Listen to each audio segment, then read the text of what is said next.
Umkhathi lumbeka ezingeni eliphezulu uThabani Mazibuko ongumsunguli we-South African Space Technology for Sustainable Development. Ubhale incwadi ahlose ngayo ukufaka izingane othandweni lwesayensi nobuchwepheshe.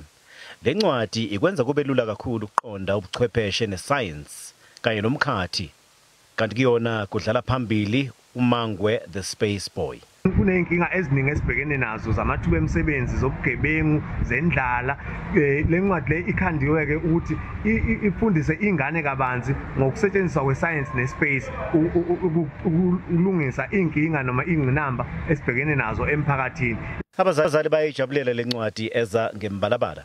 Abantwana bazoba interested kakhulu, especially since kukhona nale coloring book, because ungamnika nomncane ongaka understand ukufunda ukuthi abe enza ama colors. Nesikhungo sezomkhathi iSouth African National Space Agency siyayithakasela le ncwadi. Through collaborative efforts, we would like to work with you further to reach out to more young people, expose them to the opportunities that space science and technology holds for them.